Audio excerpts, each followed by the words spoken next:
I was 28 when my doorbell rang at 2 a.m. in March. My husband Thomas had left for a year-long work assignment in Europe just 2 weeks earlier, so I was alone when Janet showed up with Hunter, Annie, and Grace huddled behind her.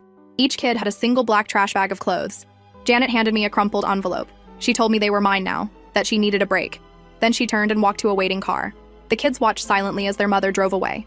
The envelope contained unsigned guardianship papers she'd printed from some website. I knew they had no legal value, but I was too shocked to think clearly that night. I called the police immediately. They took a report but said since the children weren't in immediate danger and were with family, this wasn't considered abandonment in the legal sense. They advised me to contact Child Protective Services in the morning, which I did. CPS opened a case right away.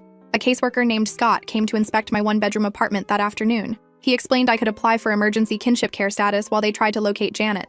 This would give me temporary legal authority and some financial assistance. The first night, all 3 kids slept in my bed while I took the couch. Hunter didn't sleep at all. He sat up watching the door until morning. Annie cried silently. Grace wet the bed. The CPS caseworker helped me get emergency enrollment for the kids at the local school, though they required birth certificates and proper documentation within 30 days. Thomas video called that night, visibly shaken by what had happened. He offered to come home, but his contract had severe penalties for early termination. We decided he should stay. The school counselor immediately reported back to CPS when she noticed Grace had been coming to school unwashed for weeks before arriving at my home. Hunter hadn't turned in homework in months. Annie had been stealing food from other kids' lunches. By month 3, despite the small stipend from the kinship care program, I'd depleted my savings. I took a second job working nights when the kids were asleep. Scott from CPS arranged for licensed childcare when needed. I still only slept about 4 hours a night. I finally tracked down Janet's ex-boyfriend Damien. He told me she'd met a 19-year-old at a bar. They'd gone to Vegas. According to him, she felt the kids were holding her back. Thomas's calls became less frequent. His project had complications. He'd be staying in Europe longer than planned, maybe another 6 months. After 6 months with no word from Janet, I filed for permanent custody with the help of a pro bono lawyer from a family advocacy center. The first court date came in September. Janet didn't show. The judge continued the case, requiring more efforts to locate her. The guardian ad litem presented her initial findings, recommending I keep temporary custody while the search continued. After the third missed hearing in December, the judge finally granted me full legal custody. The entire process had taken 9 months. In June, 15 months after she left, Hunter called me mom for the first time. The others followed. By the 18-month mark, Grace couldn't remember what Janet looked like. When I showed her a photo, she said, "That's not my mommy. You're my mommy." Thomas and I were growing apart, barely speaking once a month now. When he did call, he'd ask strange questions about whether I'd heard from Janet. Then, 2 years and 2 months after she'd left, Janet showed up at the kids' school. She was drunk, screaming at the front office that I'd stolen her babies. The school followed their safety protocol, calling both me and the police. She was arrested for public intoxication. I got a restraining order the next day. That night, she tried to break into our apartment at 3 a.m. The kids woke up terrified. Hunter stood in front of his sisters with a baseball bat. I called 911. Janet was arrested again, but released the next morning. I tried calling Thomas repeatedly for support. He didn't pick up for days. When he finally called back, he sounded strange, distant, said he couldn't talk long. Janet filed a petition to overturn my custody, claiming she'd changed and deserved her children back. The court scheduled a hearing and ordered supervised visitation assessment. When the kids saw her at the visitation center, all 3 had panic attacks. The supervisor terminated the visit immediately. 3 weeks ago, Janet filed a report with CPS claiming I was abusing the kids. Our familiar caseworker Scott came to investigate, along with a new colleague. They interviewed each child, checked the apartment, reviewed school and therapy records. The case was quickly dismissed as unfounded, but the damage was done. The kids were terrified they'd be taken away. Then Janet cornered me in the parking lot after work. She wasn't drunk this time. She looked pregnant. She told me she wanted her kids back. Her boyfriend had left her and she needed them now. I told her the kids were finally stable, that they had been legally adopted by me now, that she couldn't disappear for 2 years and expect to walk back into their lives. I noticed her stomach and asked who the father was. She smiled. "Your husband." I couldn't process what Janet said. My husband? Thomas? The father of her baby? Before I could even respond, Janet started laughing, this horrible, smug laugh that made my blood boil. She pulled out her phone and showed me texts between her and Thomas going back over a year. Apparently, they'd been in contact this whole time. While I was staying up all night with her traumatized children, she was texting with my husband. I told her she was full of shit, that Thomas wouldn't do that. But my hands were shaking so bad I could barely get my keys out. Janet just kept talking, saying how Thomas had been sending her money, how they'd meet up whenever he flew back to the States for business trips I didn't even know about. I just got in my car and locked the doors. Janet stood there banging on my window, screaming that she was going to tell everyone how I stole her kids and her man. I drove away with her still yelling in the rearview mirror. When I got home, the kids were with our neighbor who'd been watching them while I worked. I managed to keep it together until she left. Then I went to the bathroom, turned on the shower, and just sat on the floor crying. How could Thomas do this? We'd been together for 6 years before all this happened. After the kids were asleep, I called Thomas. No answer. I texted, "Janet says you're the father of her baby. Call me now." At 3 a.m., Thomas finally called back. I didn't even say hello. "Is Janet pregnant with your baby?" He was silent for so long I thought the call had dropped. Then he just said he was sorry, that it wasn't supposed to happen like this. I lost it. I was screaming so loud I had to shove my face in a pillow so I wouldn't wake the kids. How long had this been going on? How could he do this to me while I was raising her children that she abandoned? Thomas said it started before he left for Europe. Janet had contacted him, said she needed money. He met up with her to give her some cash, and things happened. He swore it was just supposed to be a one-time thing, but then they kept talking. I asked if that's why his project in Europe kept getting extended. He admitted there was no extension. He just couldn't face coming home after what he'd done. Then he had the nerve to ask if the kids were okay, like he actually cared. I hung up on him. I couldn't sleep. I kept thinking about all those nights I was struggling to comfort 3 traumatized children while he was texting their mother, about how he'd been lying to me for years. The next morning, Hunter found me at the kitchen table still in yesterday's clothes. This kid has been through so much, but he sat down next to me and asked if I was okay. I tried to smile and said I was just tired. Hunter looked me straight in the eyes and said, "Is she trying to take us away again?" These kids. They're so perceptive it breaks my heart. I promised him that nobody was taking them anywhere, that this was their home and I was their mom now, legally and in every way that mattered. I called my lawyer as soon as the office opened, explained everything Janet had said about Thomas. My lawyer was shocked but said this actually strengthened my case. It showed Janet's continued instability and poor judgment. She suggested I file for divorce immediately and document everything. That afternoon, Janet showed up at our apartment complex again. This time she was shouting in the parking lot, telling everyone who could hear that I'd stolen her husband. One of our neighbors called the building security. When they tried to escort her out, she started screaming that she was going to get her kids back and there was nothing I could do about it. Hunter and the girls were at school, thank God, but the whole incident was recorded on the building's security cameras. My lawyer said this was perfect evidence of Janet's continued erratic behavior. I decided to be proactive. I emailed Thomas with a list of demands. 1. Sign divorce papers. 2. Give up any claim to the children. 3. Provide a recorded statement confirming his relationship with Janet and her abandonment of the kids. I told him if he didn't comply, I'd make sure his company knew what kind of person they had working for them. Harsh? Maybe. But I was done being nice. That night, I got a call from a number I didn't recognize. It was Damien, Janet's ex. He'd heard Janet was back and causing trouble. He wanted to warn me that when Janet was with him, she'd talk about getting her kids back someday. Not because she wanted them, but because she wanted the government benefits that came with them. He offered to testify about this if needed. The next day was Friday. I took a personal day from work and met with my lawyer to file the divorce papers. Afterward, I went to the school and updated their emergency contact information, explicitly stating that Janet was not authorized to pick up the kids under any circumstances. The principal pulled me aside. Apparently, Janet had called the school twice more, demanding information about the children's schedules. They'd refused to provide anything, but he wanted me to know they were taking this situation seriously. They'd instructed all staff to call police immediately if Janet showed up again. I was walking back to my car when Scott from CPS called. Janet had filed another report, this time claiming I was turning the children against her. Scott sounded exhausted. He said they were required to investigate, but he wanted to do it with minimal disruption to the kids. Could he come by the apartment that evening? When Scott arrived, he brought his supervisor, Brenda. They interviewed each child separately in their bedroom while I waited anxiously in the living room. Afterward, Brenda told me the case would be closed immediately. Not only were the allegations clearly false, but Grace had told them she didn't remember Janet at all, and Hunter had expressed fear of her. Brenda took me aside and said something off the record. CPS was building a case against Janet for harassment through false reporting. If she filed one more false report, they would pursue action against her. That night, Annie had a nightmare. She crawled into bed with me, her little body shaking. She asked if the scary lady was going to take her away. I held her and promised I wouldn't let that happen. The next morning, I woke up to 37 text messages from Thomas. After initially agreeing to my demands, he'd changed his mind. He said Janet had been calling him non-stop, threatening to tell his employer everything unless he helped her get the kids back. He was scared of losing his job, his reputation. I didn't respond. Instead, I forwarded the messages to my lawyer. That afternoon, while the kids were at their therapy session, I met with a financial advisor. Thomas and I had joint accounts, and I needed to protect myself. The advisor helped me open new accounts in just my name and suggested steps to secure my finances before the divorce proceedings. When we got home from therapy, there was a package on our doorstep. It was addressed to the kids, no return address. Inside were 3 brand new tablets with a note, "For my babies, Mommy loves you, I'll see you soon." I was furious. I immediately called my lawyer, who advised me to document everything but not to give the tablets to the kids. This was a clear violation of the restraining order. On Monday morning, I got a call from the courthouse. The judge wanted an emergency hearing due to the escalating situation. It was scheduled for Wednesday. Tuesday night, I was putting the kids to bed when my phone rang. It was Thomas again. This time, he sounded different, scared. He said Janet was becoming increasingly unstable. She'd shown up at his company's European office making a scene in the lobby.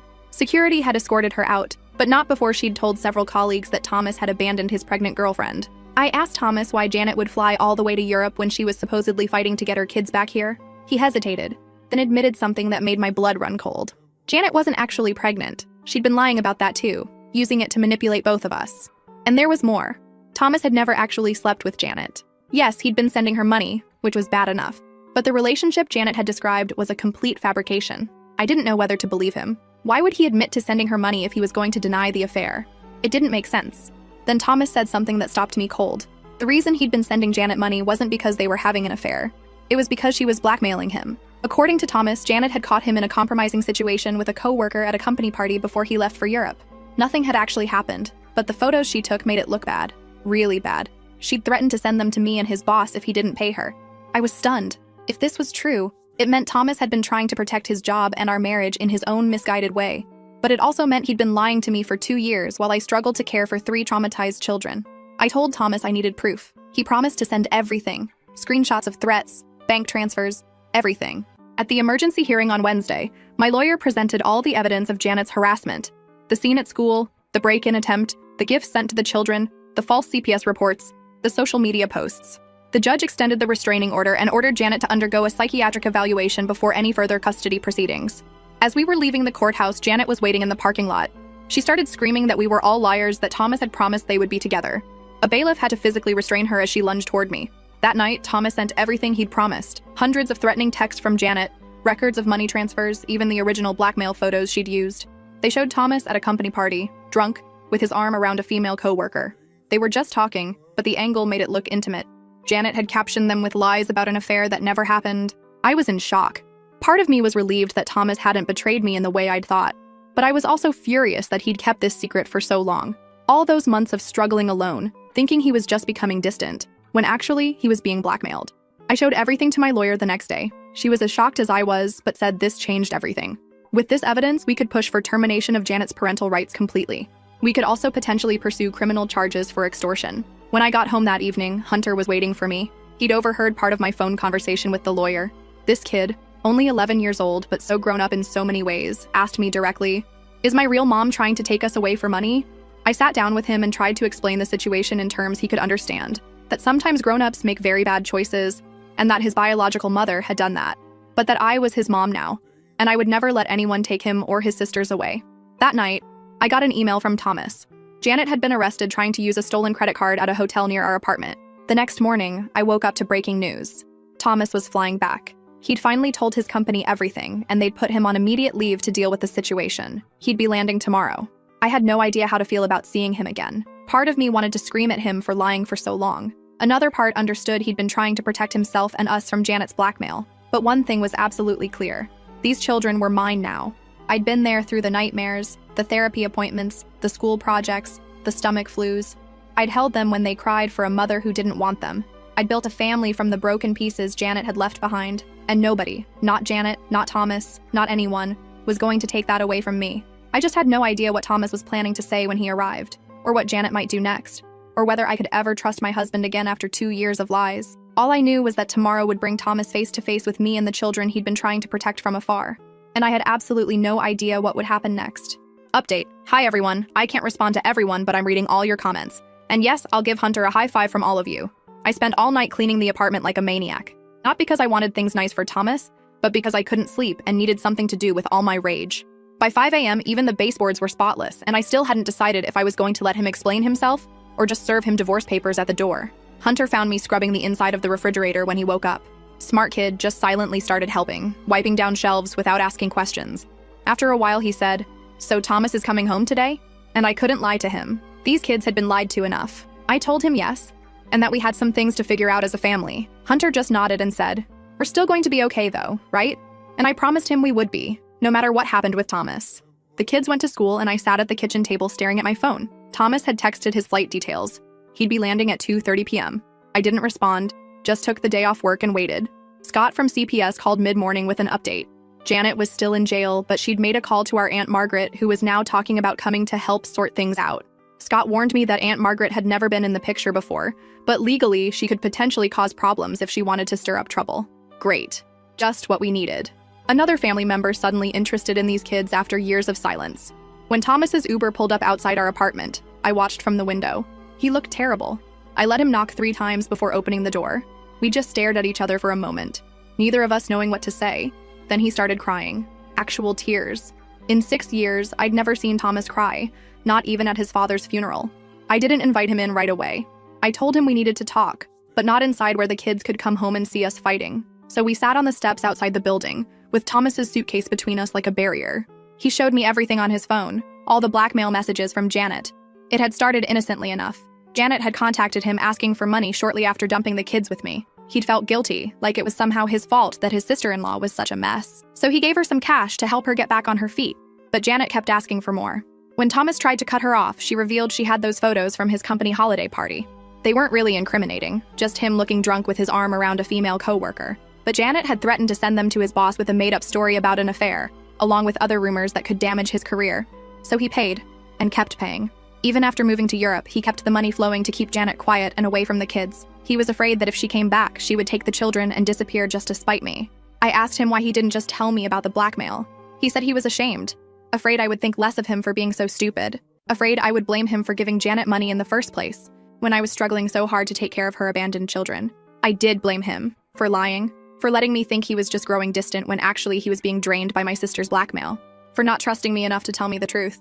We could have fought Janet together 2 years ago instead of me facing this nightmare alone. After about an hour of talking outside, I finally let Thomas come in. He looked around at all the changes, the bunk beds visible through the kids' bedroom door, the homework charts on the fridge, the family photos that didn't include him. He picked up a frame showing me and the kids at their school art show. His face crumpled again, realizing how much he'd missed. I told him he could sleep on the couch, that the kids would be home from school soon, and we needed to present a united front for them, whatever we decided about our marriage. Thomas nodded, looking relieved that I wasn't kicking him out immediately. When the kids got home, their reactions to seeing Thomas were complicated. Grace, who'd been only 3 when he left, barely remembered him. She hid behind my legs, peering out suspiciously. Annie gave him an awkward wave but didn't approach for a hug. And Hunter just stared at him with this heartbreaking mix of anger and hope. Dinner was painfully tense. Thomas tried too hard, asking about school and activities like he'd just been gone for a week instead of years. The kids answered politely, but without enthusiasm. I caught Hunter watching us, trying to figure out what was really going on between the adults. After the kids were in bed, Thomas and I sat at the kitchen table and tried to figure out what to do. About Janet, about our marriage, about the future. I told him I wasn't sure I could forgive the lying. Even understanding why he did it, 2 years of deception was a lot to overcome. Thomas said he would do anything to earn back my trust. Go to counseling, transfer back to a job in the States, whatever it took. In the middle of our conversation, my phone buzzed. A text from an unknown number. "This is Margaret, your aunt. I need to see Janet's children. Call me." I showed Thomas and his face hardened. He said Aunt Margaret had never once checked on the kids in the 2 years since Janet left them. Not a birthday card, not a phone call, nothing. Now she wanted to see them? It was suspicious timing. The next morning, while Thomas took the kids to school, an awkward but necessary step toward normalcy, I called Margaret. She started with fake pleasantries, then quickly revealed her real purpose.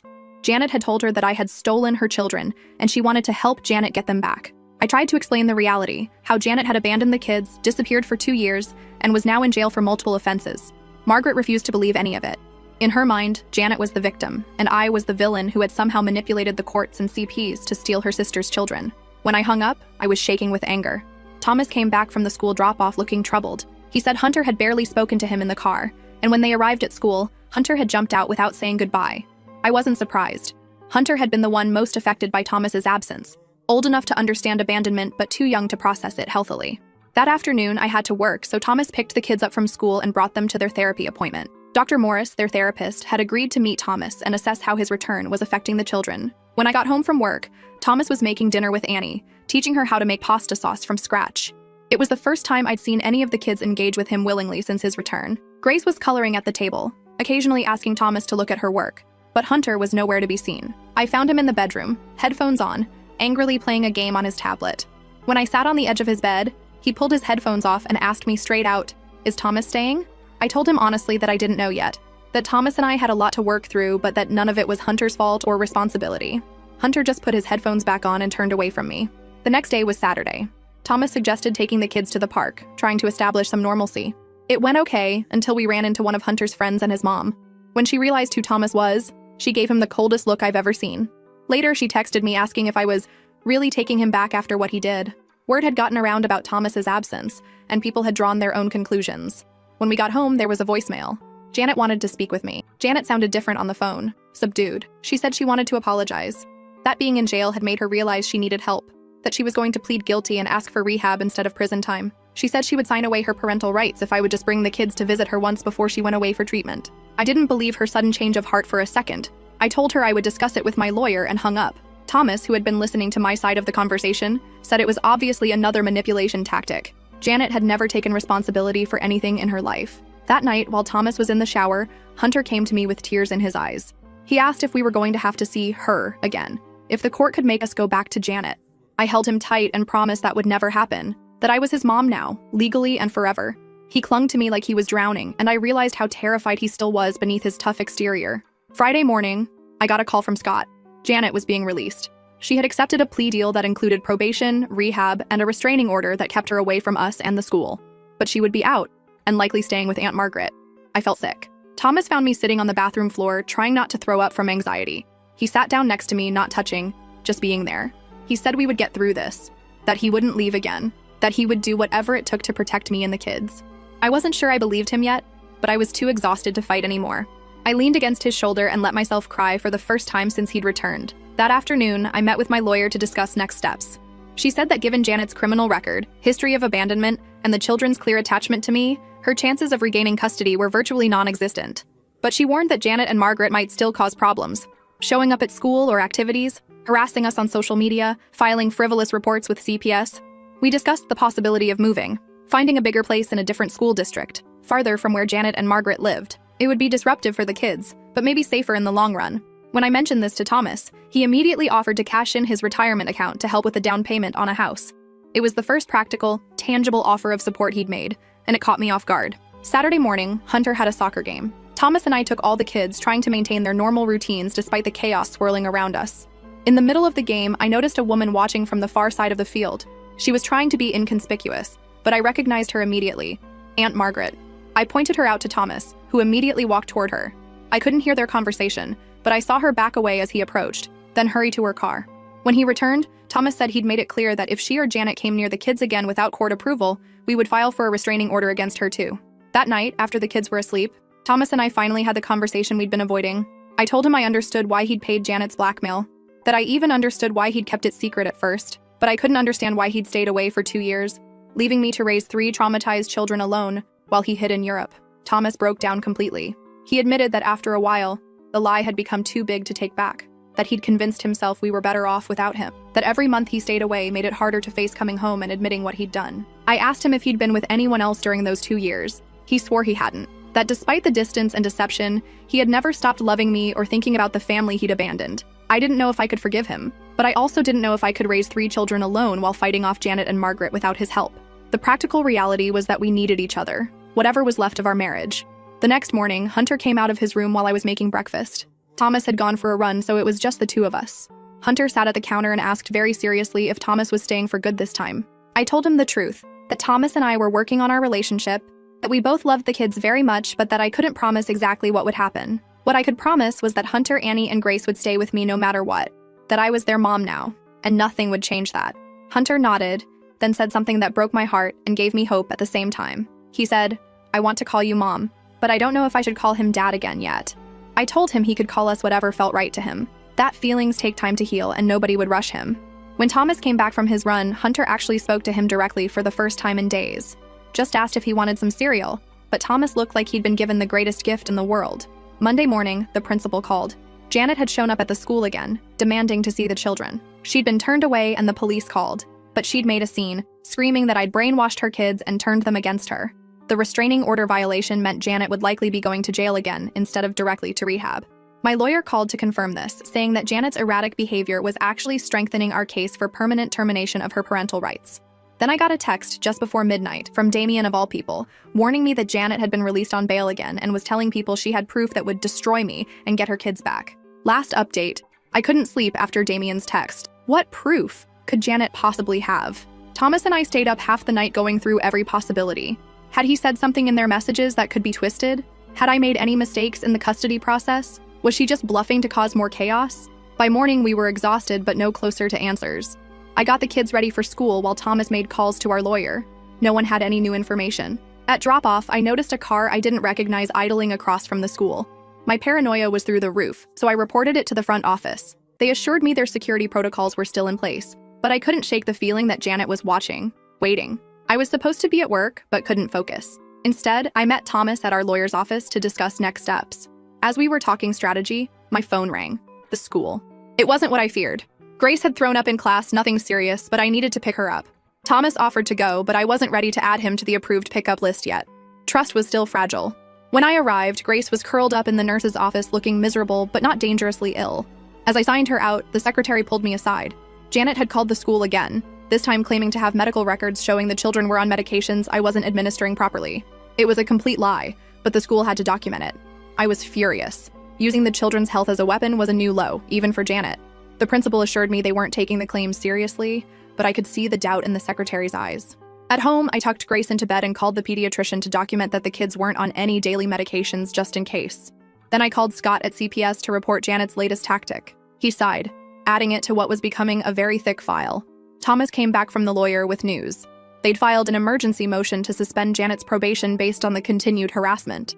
The hearing was set for Friday, just 2 days away. Wednesday night, we got our answer about Janet's proof. Damien called again. He'd met Janet for coffee, pretending to be sympathetic to her cause. She'd shown him what she had, screenshots of messages between Thomas and Janet over the past 2 years, carefully edited to make it look like they were having an affair. The messages were real. Thomas had been communicating with her for the blackmail payments, but Janet had deleted her threats and edited the conversations to change the context completely. She also had bank records showing Thomas's transfers, which she planned to present as support for their relationship. I felt sick, but our lawyer wasn't worried. The full message history on Thomas's phone would easily disprove Janet's claims. The problem was the damage she could do in the meantime by showing these edited screenshots to people who knew us. Thursday morning, my worst fears were confirmed. I woke up to dozens of notifications. Janet had created a public Facebook group where she'd posted her doctored evidence. She'd added neighbors, school parents, even my coworkers. The comments were horrifying. People I thought were friends were expressing shock and sympathy for Janet. Others were calling Thomas disgusting names. It was a nightmare. Thomas looked devastated when I showed him. This was exactly what he'd been paying Janet to prevent for 2 years. Public humiliation and accusations. Now it was happening anyway, and worse than he'd imagined. The kids' school called again. The principal wanted to know if we needed additional support. Hunter had overheard some comments from classmates and gotten into a shouting match defending me. I picked all 3 kids up early. On the drive home, Hunter was quiet until we pulled into our parking spot. Then he asked, "Is what the kids at school are saying true? That Thomas is actually their dad?" It took me a moment to understand what he meant. Janet's edited messages had somehow morphed in the rumor mill to suggest Thomas was Janet's children's biological father. The absurdity would have been laughable if it wasn't so devastating. I sat in the car with them and explained as simply as I could. Janet was saying untrue things because she was upset. Thomas was not their biological father. I was not going to let anyone take them away. We were a family now, no matter what anyone said. That night, as the kids slept, Thomas and I sat at the kitchen table with our laptops, documenting every false claim in Janet's Facebook group. It was grueling, painful work, watching people we knew discuss our private lives based on lies. Thomas found a post where Janet claimed she'd only left the kids temporarily while getting treatment for cancer, a disease she'd never had. Friday morning, we dropped the kids at school, despite their protests, and headed to court. Janet sat on the opposite side of the room looking smug. Aunt Margaret was with her, glaring at us. Our lawyer presented the Facebook group, the continued harassment, the false CPS reports, and the school incidents as evidence that Janet was violating her probation and the restraining order. Janet's court-appointed attorney tried to argue that she was just a mother fighting for her children, but the judge wasn't having it. He had reviewed our full case file, including the 2 years of absence and the children's therapy reports. When it was Janet's turn to speak, she pulled out her phone, saying she wanted to show the judge proof of Thomas's affair with her. The judge stopped her immediately, reminding her that no phones were allowed in his courtroom. When she persisted, he ordered the bailiff to confiscate it. The judge's ruling was clear. Janet had violated her probation and the restraining order. Her bail was revoked, and she was remanded to custody immediately. The Facebook group was to be taken down within 24 hours. Most importantly, the judge granted our motion to expedite the termination of Janet's parental rights, setting a final hearing for just 2 weeks later. She started screaming that I had stolen her life, her children, her future, that Thomas had promised to leave me for her, that we would pay for what we'd done. The next 2 weeks were a blur of moving, settling in, and preparing for the final hearing. The kids started at their new school, where nobody knew our complicated history. Thomas took a local job with a pay cut but regular hours that let him be home for dinner. The night before the hearing, Hunter asked if he could come to court with us. He wanted to tell the judge himself that he wanted to stay with me. Our lawyer had actually suggested this might be helpful, but only if Hunter genuinely wanted to do it. We agreed he could come, but Annie and Grace would stay with our neighbor at the new house. The judge began by reviewing the case history. He noted Janet's abandonment, the 2-year absence, the children's integration into my care, the multiple restraining order violations, and the recent probation violation. He then asked if Janet had anything to say before he ruled. Janet's transformation was startling. She spoke quietly about making mistakes, about struggling with addiction and poor choices. She said she'd been in therapy in jail and had realized she wasn't ready to be a mother. Tears streaming down her face, she said she just wanted what was best for her children. I felt Hunter tense beside me. This performance was exactly what he feared, that the judge would believe Janet had changed and send them back to her. But then Janet continued. She said she knew the best place for the children was with me, that she was voluntarily terminating her parental rights because she loved them enough to let them go, that she hoped someday when they were grown and she was truly better, they might find it in their hearts to reconnect with her.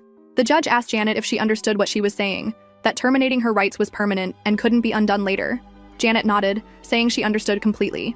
The judge then turned to Hunter, asking gently if he wanted to say anything. He said he wanted to stay with me, his mom, that he was happy in our new home with his sisters, that he didn't want to be afraid anymore. The judge thanked him for his bravery, then issued his ruling. Janet's parental rights were terminated permanently. My adoption of Hunter, Annie, and Grace was finalized. They were legally, permanently, irrevocably my children. So Reddit, that's it. That's how I fought off my psycho sister. Maybe saved my marriage. Jury's still out on that one TBH, and got my happy ending. Or at least as happy as real life gets. To the people who commented on my previous posts saying I should just give the kids back to Janet when she returned, are you kidding me? These children are people, not library books you can return when you're done with them. And to everyone who DM'd me saying I was destroying a mother's bond with her children, she destroyed that bond herself when she abandoned them for 2 years to party with her teenage boyfriend. Special shout out to users who gave me amazing advice about documentation and custody hearings. You guys literally changed our lives. I know some of you will say I should have divorced Thomas immediately, and maybe past me would have agreed, but real life is messy. People fuck up, even good people. Sometimes you have to decide what matters most and fight for it. For me, that was these 3 amazing kids who now call me mom. And that pregnancy Janet claimed? Total lie. Shocking, absolutely no one. Thanks for coming on this wild ride with me, Reddit. I might not update again unless something major happens.